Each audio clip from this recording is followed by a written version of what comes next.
We moved on to series number 2, just a couple hundred yards from series number 1. We're sitting in a little bit of a bowl here. Got a ridge to our backside and we got a ridge out here to the front of us. So again, we're sitting in a little bit of a valley with some tall cover. The cover has been mowed in a patchwork type thing, and our chairman decided to call this Crazy Quilt. So that's the name of this particular series. First walk up. You come here, I'm standing right here on the line. You're gonna get your first bird. It's this middle one, and it's basically thrown straight down the field on a little bit of a ridge. It's a very small little ridge, but it's thrown towards the flyer.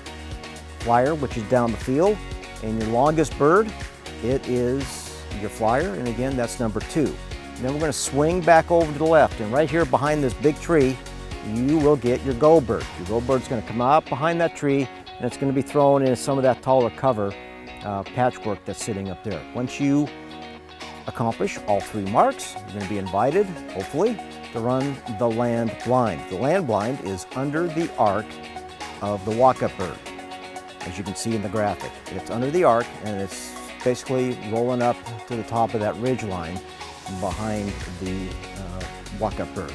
That's series number 2. Hopefully the dogs do good. I wish them the best of luck, and we're going to have more on the live stream here, and root on your friends and family here at the 2024 Master Amateur Invitational.